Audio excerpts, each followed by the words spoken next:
भाई अस्सलाम वालेकुम बच्चों, कैसे हैं आप लोग। लास्ट टाइम हमारी डायनेमिक्स पे बात चल रही थी और डायनेमिक्स में हमने एक कॉन्सेप्ट कंप्लीट किया था, मोशन ऑफ फॉलिंग बॉडीज। मैंने आपको फ्री फॉल पढ़ाया था, फॉल विदाउट एयर रेजिस्टेंस यानी एयर रेजिस्टेंस इज नेग्लिजिबल। और फिर मैंने आपको पढ़ाया था फॉल विद एयर रेजिस्टेंस, जिसमें हमने टर्मिनल वेलोसिटी का कॉन्सेप्ट पढ़ा था, पैराशूटिस्ट का कॉन्सेप्ट पढ़ा था। आज हम एक बिल्कुल ही जबरदस्त और नया टॉपिक स्टार्ट करने जा रहे हैं। टॉपिक का नाम है मोमेंटम।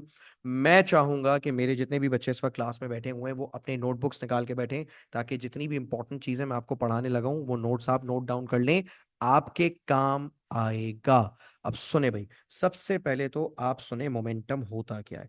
पेपर में सवाल आएगा डिफाइन मोमेंटम, और मोमेंटम की आप क्या एग्जाम डेफिनेशन लिख कर आएंगे। मोमेंटम की पहले तो एग्जाम डेफिनेशन सुने। मोमेंटम की एग्जाम डेफिनेशन है, ओ ये क्या हुआ। मोमेंटम की एग्जाम डेफिनेशन है the product of mass and velocity. The product of mass and velocity, ये मोमेंटम की एग्जाम डेफिनेशन है। यानी अगर एग्जाम में सवाल आ गया डिफाइन मोमेंटम, तो बस आप ये एक लाइन लिखकर आ जाएं, the product of mass and velocity, that's it. और मोमेंटम की जो डेफिनेशन है वही उसका फॉर्मूला भी है। देखो, अगर तुम मोमेंटम का फॉर्मूला बनाओगे इस डेफिनेशन को पढ़कर, तो क्या बनाओगे। Momentum is equal to, product का मतलब क्या होता है, प्रोडक्ट का मतलब होता है दो चीजों को मल्टीप्लाई करना।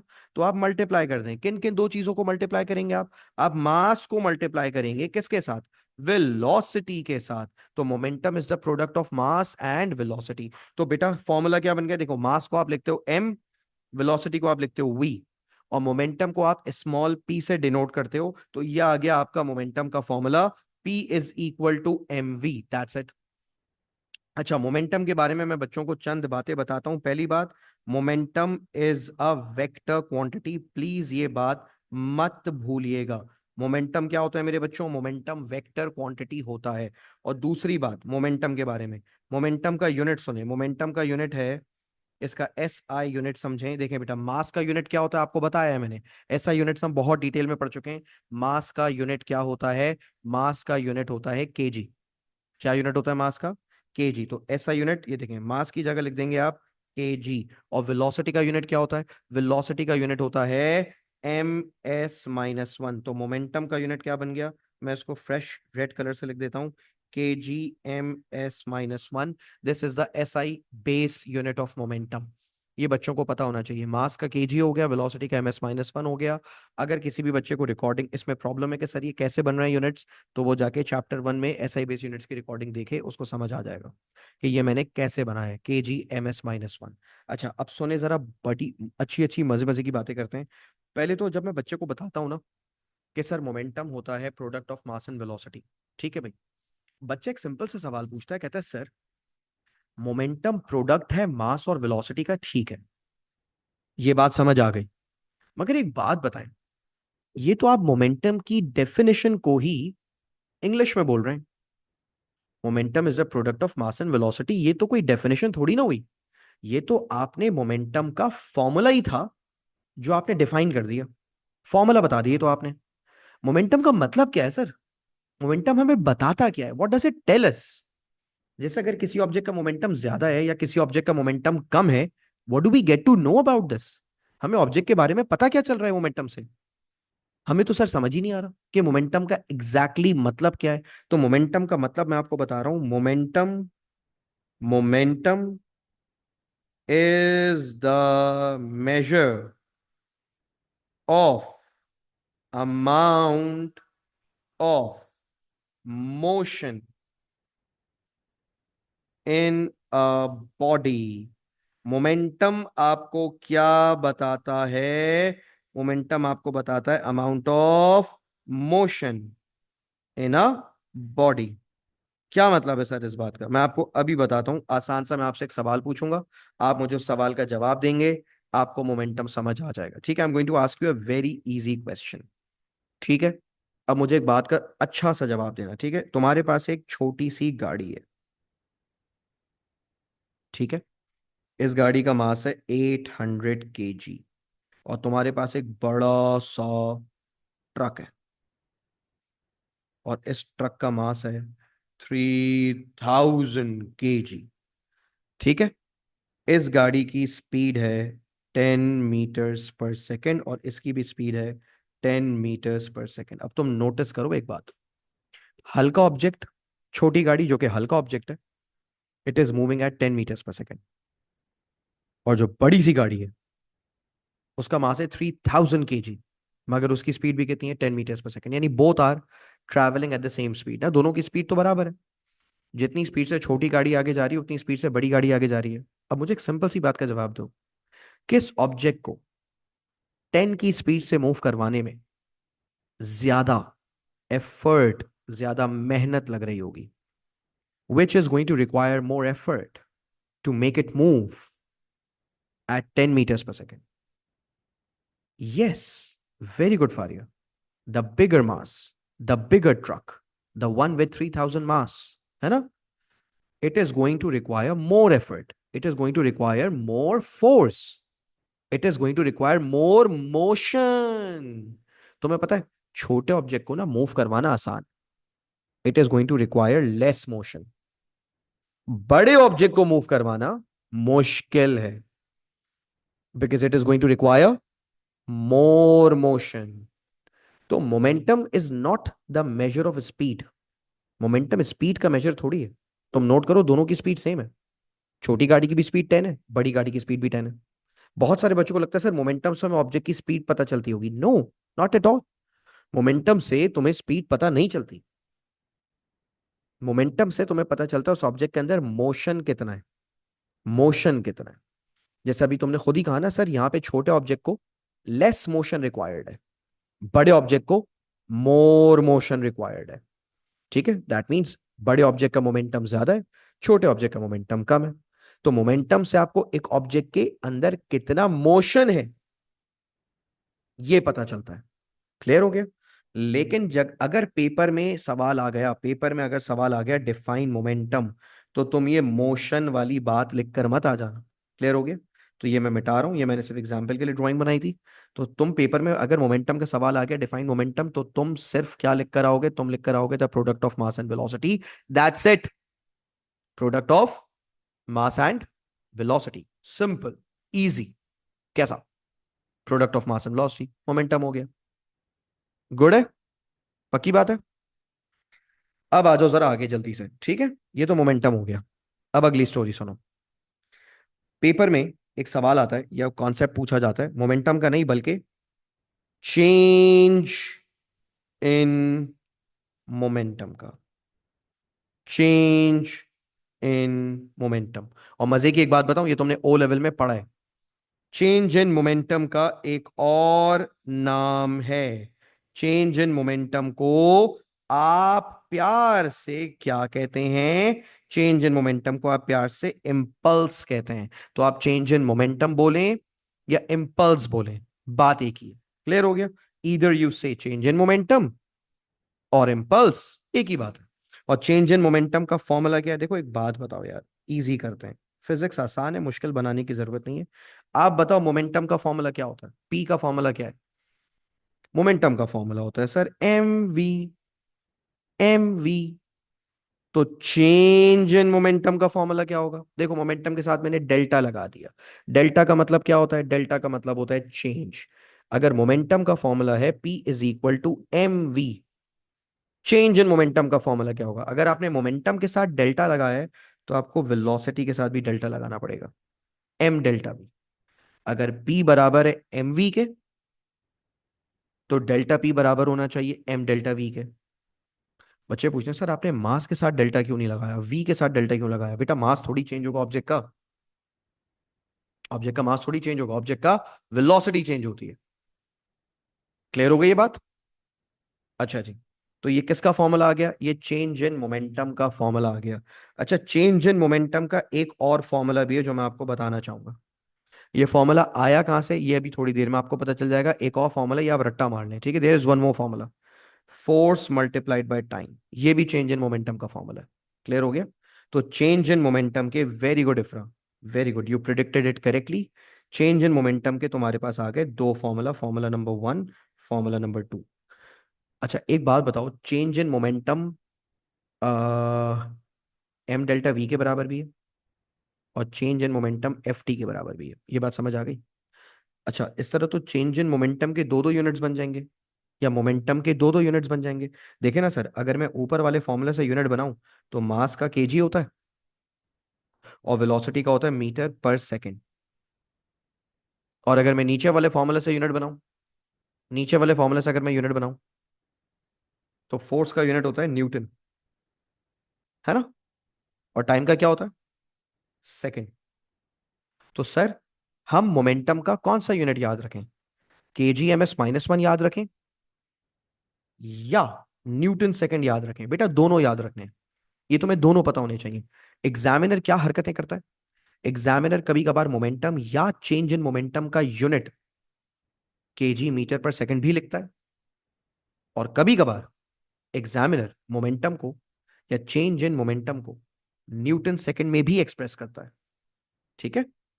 और चेंज इन मोमेंटम का दूसरा नाम मेरा हर बच्चा याद रखेगा। चेंज इन मोमेंटम का दूसरा नाम क्या है मेरे बच्चों? चेंज इन मोमेंटम का दूसरा नाम है इम्पल्स। क्या नाम है? इम्पल्स। अब आ जाओ जल्दी से अगले कॉन्सेप्ट की तरफ। अगला कॉन्सेप्ट बड़ा इंपॉर्टेंट है। अगले कॉन्सेप्ट को बोलते हैं हम Newton's second law of motion. अच्छा, जब मैं बच्चे को पढ़ाता हूं Newton second law of motion, बच्चे हैरानी से एक बात पूछते हैं, कहते हैं सर न्यूटन सेकंड लॉ तो हम ऑलरेडी पढ़ चुके हैं। Law of balance forces first law था, law of unbalanced forces second law था, तो वो तो हम पढ़ चुके हैं सेकंड लॉ, अनबैलेंस फोर्सेस। आप दोबारा क्यों पढ़ा रहे हैं?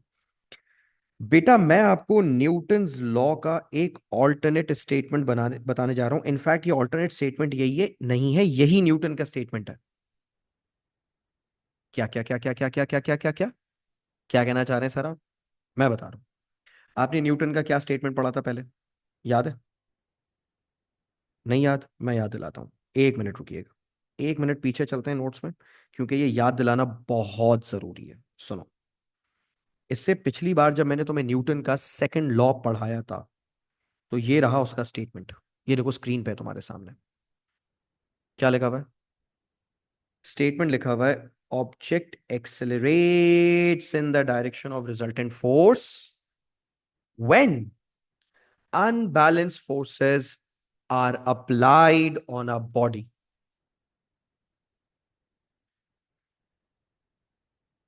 ये किसका स्टेटमेंट है? ये न्यूटन के सेकंड लॉ का स्टेटमेंट है। तो सर जब आप हमें न्यूटन का सेकंड लॉ ऑलरेडी पढ़ा चुके हैं कि एक ऑब्जेक्ट एक्सेलरेट करता है रिजल्टेंट फोर्स की डायरेक्शन में, तो आप ये दोबारा क्यों पढ़ा रहे हैं हमें? क्योंकि अब मैं तुम्हें न्यूटन के सेकंड लॉ का एक्चुअल स्टेटमेंट बताने जा रहा हूं, असल स्टेटमेंट। तो क्या सर, अगर अब आप असल बता रहे हैं तो क्या वो नकली था? वो नकली नहीं था, वो एक ऑल्टरनेट स्टेटमेंट था। असल में उस वक्त मैंने तुम्हें मोमेंटम पढ़ाया नहीं था। तो जब मोमेंटम नहीं पढ़ाया हुआ होता ना बच्चों को, तो हम वो वाला स्टेटमेंट बता देते हैं, एक्सेलरेशन वाला। अब मैं तुम्हें एक और स्टेटमेंट बताने जा रहा हूं। अगर पेपर में आएगा ना सवाल, तो प्रेफरेबली तुम ये वाला लिख कर आओगे। क्या लिख कर आओगे? तुम लिख कर आओगे, the resultant force is equal to the rate of change of momentum. Resultant force किसके बराबर होता है? रिजल्टेंट फोर्स बराबर होता है rate of change of momentum के। सर क्या मतलब है इस बात का? ये देखो अभी बता देता हूं। देखो रिजल्टेंट फोर्स को लिख लो f. F, f is the resultant force. फिर क्या लिखा हुआ है? The resultant force is equal, equal का साइन बना लो। बना लिया इक्वल का साइन। अब क्या कह रहे हैं? Rate of. मैंने पहले भी बताया, अगर कभी भी रेट वर्ड यूज हो जाए, रेट ऑफ, तो रेट का मतलब होता है divided by time. Rate of change of, तो देखो मैंने डेल्टा बना दिया। Change of, rate of change of what? Rate of change of what? Rate of change of momentum. तो ऊपर लिख लिया पी। तो आपके पास क्या फॉर्मूला बन गया? फॉर्मूला बन गया F is equal to delta p upon t. Sir ये किसका फॉर्मूला है मेरे बच्चों? ये न्यूटन्स सेकंड लॉ का फॉर्मूला है। तो सर अगर न्यूटन के सेकंड लॉ का फॉर्मूला ये है, f is equal to delta p upon t. तो सर फिर वो क्या था? F is equal to m a. हम वो याद रखें या ये याद रखें? F is equal to m a याद रखें या f is equal to delta p upon t याद रखें? क्योंकि f is equal to m a भी न्यूटन के सेकंड लॉ का फॉर्मूला था। F is equal to delta p upon time भी अब आप बोल रहे हैं कि सेकंड लॉ का फॉर्मूला है। तो सर याद कौन सा रखना है? अरे मेरे बच्चों, दोनों याद करने की जरूरत ही नहीं है, दोनों एक ही फॉर्मूला है। सर ये दोनों एक ही फॉर्मूला कैसे हो सकते हैं? अलग अलग लग रहे हैं ये तो। F is equal to m a अलग लग रहा है, f is equal to delta p upon t बिल्कुल अलग लग रहा है। बेटा ये अलग अलग नहीं है, मैं साबित कर सकता हूं आपको, ये देखो, चेक दिस। ये देखो मैंने कोने में क्या लिखा है, क्या लिखा मैंने? F is equal to m a लिखा है ना? अब देखो नेक्स्ट स्टेप में मैं क्या कर रहा हूँ। एम को ऐसे ही रहने दो, एम को ऐसे ही रहने दो। एक्सेलरेशन पता है किसके बराबर होती है? एक्सेलरेशन बराबर होती है change in velocity upon time के, हाँ या ना? होती है ना? एक्सेलरेशन किसके बराबर होता है? Change in velocity upon time. तो देखो मैंने नेक्स्ट स्टेप में क्या हरकत की, मैंने एम को तो एज इट इज कॉपी कर दिया, एक्सेलरेशन की जगह लिख दिया change in velocity upon time. अब कौन बताएगा कि mass into change in velocity ये चीज किसके बराबर होती है? Mass into change in velocity किसके बराबर होती है? M delta v. ऊपर ही तो बताया, देख के बताओ, ऊपर लिखा हुआ है एम डेल्टा वी किसके बराबर है? यस, एम डेल्टा वी बराबर है डेल्टा पी के। तो ऊपर आ गया डेल्टा पी, नीचे आ गया टी। तो तुमने नोट किया, f is equal to m a और f is equal to delta p upon t, ये दोनों सेम है मेरे बच्चों। तो न्यूटन के सेकंड लॉ के ये दो अलग अलग फॉर्मूला नहीं है बेटा, ये सेम फॉर्मूला है। डेल्टा पी अपॉन टी बोलो या एम ए बोलो, बात एक ही है, ये तुम्हें याद रखने होंगे। समझ आ रही है बात? They are actually the same formula, they look different but they are not different. ठीक है, तो याद हो गई ये बात। F is equal to m a बोलो या f is equal to delta p upon t बोलो, एक ही बात। क्लियर हो गया? अच्छा तो सर वो जो ऊपर आपने इम्पल्स का फॉर्मूला बनाया था वो यहां से आया है? जी हाँ, ये देखो, आप एक काम करो ना यार, आप लिखो f is equal to delta p upon t और टी को वहां भेजकर क्या करवा दो? टी को वहां भेजकर मल्टीप्लाई करवा दो, तो आपके पास डेल्टा पी का फॉर्मूला आ जाएगा एफ टी। तो वो जो ऊपर मैंने फॉर्मूला लिखा था ना डेल्टा पी की जगह एफ टी, वो एक्चुअली यहां से आया है। ओहो, अब समझ आया। तो पहले तो मुझे बच्चों एक बात बताओ, ये लॉजिक क्लियर हो गई? यहां तक सारी स्टोरी समझ आ गई? पक्की बात है?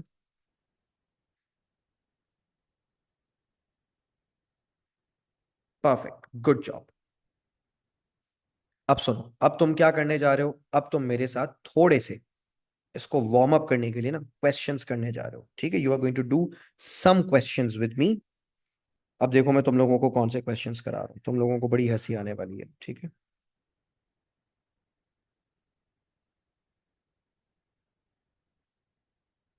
ये देखो, पहले तो ये पढ़ो क्या लिखा हुआ है। सर ये तो ओ लेवल लिखा हुआ है, क्या आप हम ए लेवल्स के बच्चों को, एएस लेवल के बच्चों को ओ लेवल के क्वेश्चंस करवाने वाले हैं? यस, मैं आपको ओ लेवल के क्वेश्चंस करवाने वाला हूं, क्योंकि मैं चाहता हूं पहले आप जरा वार्म अप हो जाएं। आप वार्म अप हो जाएंगे, आप सवालात कर लेंगे, फिर मैं आपको ए लेवल्स वाले भी क्वेश्चन करा दूंगा, आपको परेशान होने की जरूरत नहीं है, ठीक है? जैसे सबसे पहले तो क्वेश्चन नंबर 5 देखें, क्या लिखा हुआ है क्वेश्चन नंबर 5 में? क्वेश्चन नंबर 5 में लिखा हुआ है एक बॉल है, बॉल का मास है 2 kg, ball approaches a wall at a speed of 3 meters per second and rebounds at a speed of 1 meter per second. What is the impulse on the wall?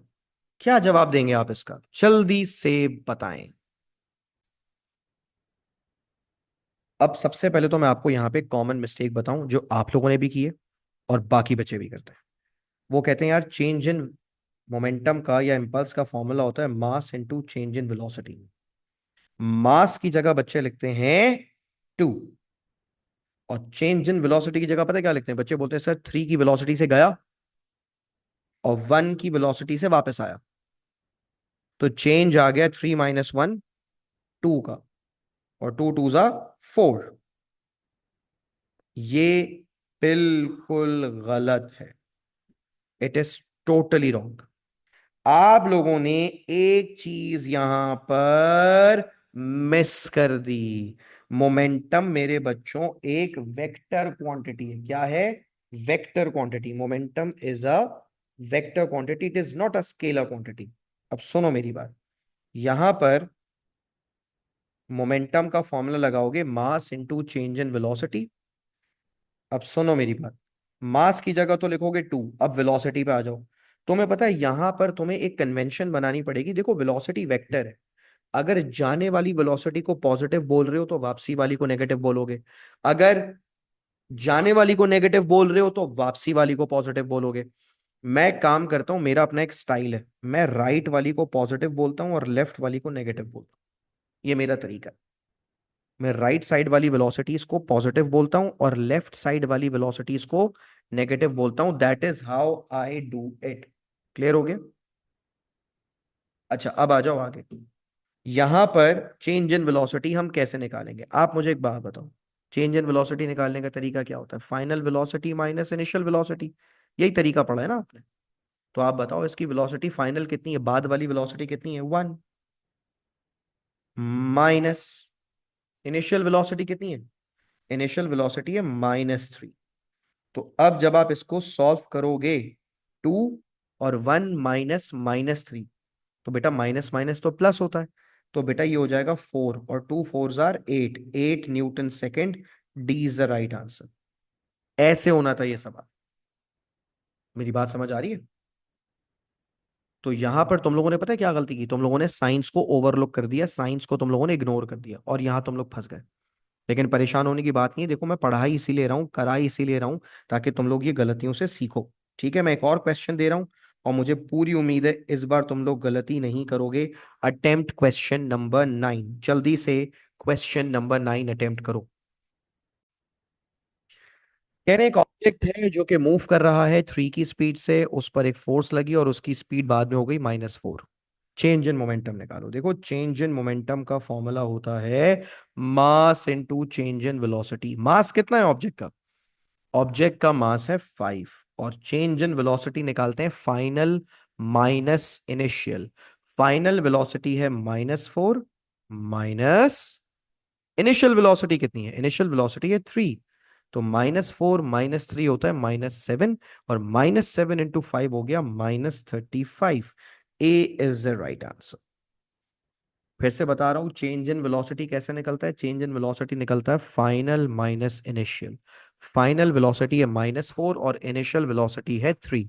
तो -4 -3, तो कितना हो गया बेटा? -7। क्लियर है? तो ये इस तरह से होना था। एक और क्वेश्चन दिखा रहा हूं, इस क्वेश्चन को करो जल्दी से। Question number 11।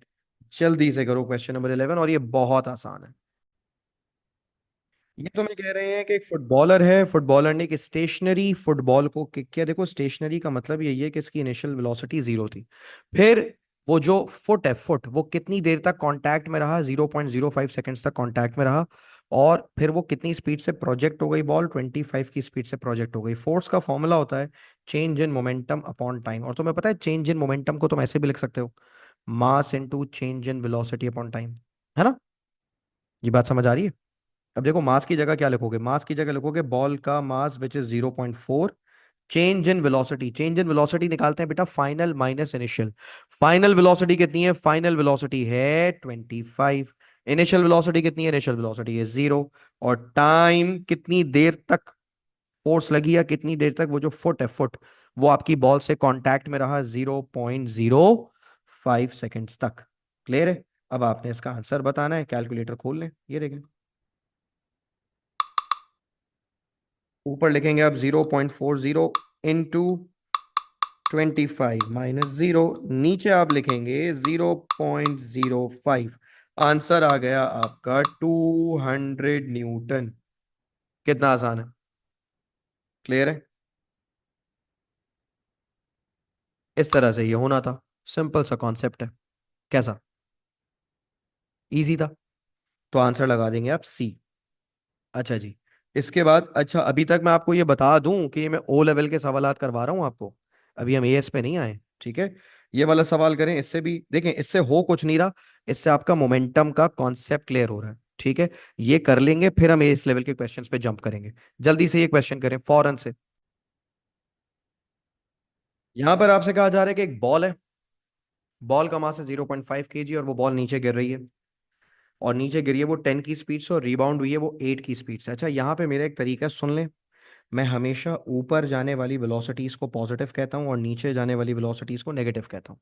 ठीक है, ऊपर जाने वाली पॉजिटिव और नीचे आने वाली नेगेटिव, ये मेरा तरीका है। ठीक है, जैसे मैं राइट को पॉजिटिव और लेफ्ट को नेगेटिव बोलता हूँ, बिल्कुल वैसे ही मैं ऊपर जाने को पॉजिटिव और नीचे आने को नेगेटिव बोलता हूँ। अब तुम्हें फोर्स निकालनी है ना, देखो फोर्स का फॉर्मूला होता है change in momentum upon time, जिसकी जगह तुम लिख सकते हो मास into change in velocity upon time. ठीक है, अब बताओ मास कितना है। मास है 0.5, चेंज इन वेलोसिटी होता है final minus initial, final velocity है 8 माइनस इनिशियल वेलोसिटी कितनी है, इनिशियल वेलोसिटी है -10 डिवाइडेड बाय टाइम कितना है, टाइम है 0.5। अब देखो 0.5 से 0.5 तो कैंसिल हो गया, 8 माइनस माइनस 10 होता है 18। तो एक बात तो तय है कि आंसर ना ए है ना बी है, आंसर इज ईदर सी और डी। क्या मार्क करूं, जल्दी से बताओ। देखो उन्होंने पूछा है what is the force acting on the ball, acting on the ball. तुम्हें पता है बॉल जो है ना, बॉल फ्लोर पे फोर्स लगाएगी नीचे की तरफ, रिएक्शन में, रिएक्शन में फ्लोर बॉल पे फोर्स लगाएगा। तो जो बॉल पे फोर्स लग रही है, बॉल पे, वो कहां लग रही है, अपवर्ड्स। बॉल पर फोर्स कहां लग रही है, अपवर्ड्स। बॉल पर फोर्स डाउनवर्ड्स नहीं लग रही, डाउनवर्ड फोर्स तो फ्लोर पे लग रही है। अपवर्ड फोर्स कहां लग रही है, अपवर्ड फोर्स लग रही है बॉल पर। तो the right answer for this question is c. ये बात समझ आ गई सारे बच्चों को? Give me a thumbs up, come on give me a thumbs up.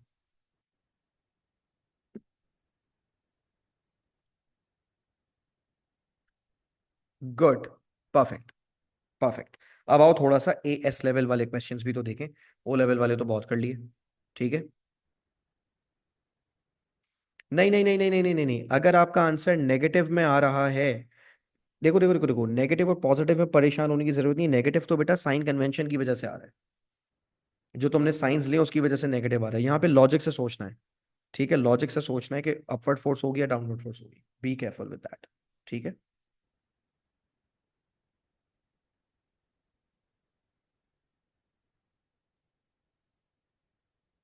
Alright, अब मैं तुम्हें थोड़ा सा एस लेवल के क्वेश्चन सिखाता हूँ।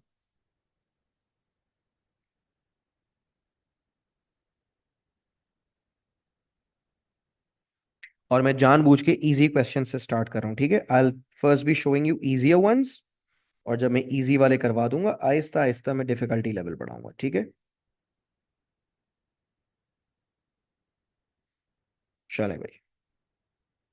क्वेश्चन नंबर 21, क्वेश्चन नंबर 21, परेशान होने की बात नहीं है, ये एस लेवल का क्वेश्चन है। अब आपको बिल्कुल भी बुरा फील करने की जरूरत नहीं कि सर हमें बच्चों वाले सवाल करा रहे हैं, अब आपको हम एस वाले सवाल करा रहे हैं। ठीक है भाई, चलें अटेम्प्ट करें। क्या लिखा हुआ है, लिखा हुआ है कि एक बॉल है जिसका मास 2 kg है, वो ट्रैवल कर रही है 4 मीटर पर सेकेंड की स्पीड से। फिर वो बॉल टकराई और फिर रिबाउंड हो गई in the opposite direction with speed of 2.8। एक काम करते हैं, हम इसको बनाते हैं। फर्स्ट करो, बॉल जा रही है यहाँ पे 4 की स्पीड से और वापस आ गई 2.8 की स्पीड से। मैं एक काम कर लेता हूँ, मैं जाने वाली स्पीड को पॉजिटिव बोल देता हूँ क्योंकि मैंने उसको राइट साइड पर अज्यूम किया है। तो वापसी वाली स्पीड को मुझे नेगेटिव बोलना पड़ेगा। ये कह रहे हैं फोर्स निकालो, फोर्स का फॉर्मूला होता है change in momentum upon time, और चेंज इन मोमेंटम की जगह लिखेंगे आप mass into change in velocity upon time, है ना। तो मैंने फॉर्मूला लगाया force is equal to change in momentum upon time, और फिर मैंने mass into change in velocity लिख दिया। अब वैल्यूज पुट करने की बारी है। मास की वैल्यू कितनी है, मास की वैल्यू है 2। चेंज इन वेलोसिटी कैसे निकालते हैं, चेंज इन वेलोसिटी निकालते हैं फाइनल माइनस इनिशियल। फाइनल मेरी आ रही है -2.8 माइनस इनिशियल, कितनी आ रही है बेटा, इनिशियल आ रही है, कितनी आ रही है इनिशियल आ रही है 4, ठीक है, और डिवाइडेड बाय टाइम, टाइम से डिवाइड कर दें। टाइम की वैल्यू क्या है बेटा? टाइम की वैल्यू है 150 मिली सेकेंड्स। ओके, 150 मिली, मिली का मतलब होता है 10⁻³ बस आपने ये पूरी चीज सॉल्व कर लेनी है कैलकुलेटर में, दैट्स इट, आंसर आ जाएगा। ये देखें, मैं आपके सामने कर रहा हूँ। बाहर लिखते हैं 2, ब्रैकेट के अंदर लिखते हैं -2.8 -4, और डिनोमिनेटर में लिखते हैं 150 एक्सपोनेंट -3। तो मेरे पास जो जवाब आ रहा है, जाहिर है वो नेगेटिव में आएगा। मेरा आ रहा है -90.6, 91 लिख लेते हैं। तो उन्होंने तो वैसे भी हमसे सिर्फ मैग्नीट्यूड मांगा है, हमारा माइनस साइन तो सिर्फ इसलिए आ रहा है ना क्योंकि मैंने साइन कन्वेंशन ऐसी बना ली है। तो भाई आंसर आ गया 91 न्यूटन। बड़ा आसान सा सवाल था, अच्छा सा सवाल था, ठीक है भाई। अच्छा, बिल्कुल इसी तरह का एक और सवाल है जो कि हम करेंगे करेंगे करेंगे करेंगे करेंगे।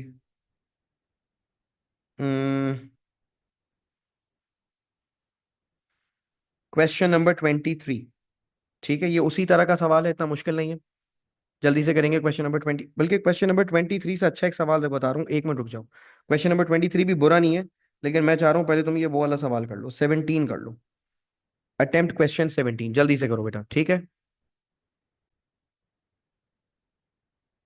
ये आपसे ओ, ओ सॉरी सॉरी, सवाल तो स्क्रीन से ही चला गया, वापस आ गया सवाल। ये कह रहे हैं steel pellets each with a mass of 0.6 gram fall vertically on to a horizontal plate at a rate of 100 pellets per minute. Okay, steel की छोटी छोटी गोलियां, स्टील की छोटी छोटी गोलियां हैं, पेलेट्स हैं। एक का मास है 0.6 और ऐसी 100 पेलेट्स प्लेट पर गिर रही हैं। 100 पेलेट्स प्लेट पर गिर रही हैं 1 मिनट में। They strike the plate with a velocity of 5 and rebound with a velocity of 4. What is the average force? अब सुनो भाई, पहले तो मुझे एक बात बताओ, अगर वो नीचे आ रही है 5 की स्पीड से और ऊपर जा रही है 4 की स्पीड से, पहले तो एक काम करो। मेरा तरीका यह है कि मैं नीचे जाने वाली वेलोसिटी को नेगेटिव बोलता हूं और ऊपर जाने वाली वेलोसिटी को पॉजिटिव बोलता हूं। क्लियर है? एक बात और, मास अगर एक पेलेट का 0.6 है तो 100 पेलेट्स का कितना होगा? 100 पेलेट्स का होगा 60 ग्राम्स। मास कितना आ गया? मास आ गया 60 ग्राम्स। फॉर्मूला लगाओ, F is equal to change in momentum upon time, और इसकी जगह तुम लिख सकते हो m∆v/t। वैल्यूज डालो, मास 60 ग्राम्स। ओहो सर, ये तो ग्राम में, इसको तो हमें केजी बनाना पड़ेगा। तो ग्राम को केजी बनाना कौन सी बड़ी बात है, डिवाइडेड बाय 1000 कर लो। और अगर डिवाइडेड बाय 1000 नहीं लिखना तो 10⁻³ लिख दो, एक ही बात है। डिवाइडेड बाय 1000 बोलो, 10⁻³ बोलो, बात एक ही है। तो तुमने 60 ग्राम्स को केजी बना लिया। चेंज इन वेलोसिटी, बेटा फाइनल वेलोसिटी कितनी है? 4 माइनस इनिशियल वेलोसिटी कितनी है? -5। और टाइम कितना है? टाइम है, टाइम दिया भाई, पर मिनट, पर मिनट का मतलब है 1 मिनट, 1 मिनट। और 1 मिनट में कितने सेकंड्स होते हैं? 60 सेकंड्स होते हैं।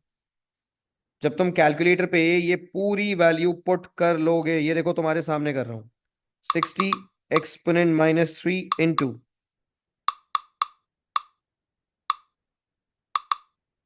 4 -5 डिवाइडेड बाय 60, आंसर आ रहा है 0.009। And yes, your answer was correct Mohsin, the right answer is c. Clear हो गया? अब सुनो, आज तुम लोगों ने मोमेंटम का इंट्रोडक्शन लिया है सिर्फ, ठीक है। नेक्स्ट क्लास में हम एक्सप्लोर करेंगे law of conservation of momentum, और उसी के साथ concept of elastic and in elastic collision, और रिलेटिव स्पीड का कॉन्सेप्ट देखेंगे। रिलेटिव स्पीड क्या होती है, relative speed of approach, relative speed of separation. Next class will be important, और नेक्स्ट क्लास वेंसडे को होगी, ठीक है। मैं टाइमिंग्स शेयर कर दूंगा। Thank you so much, Allah Hafiz.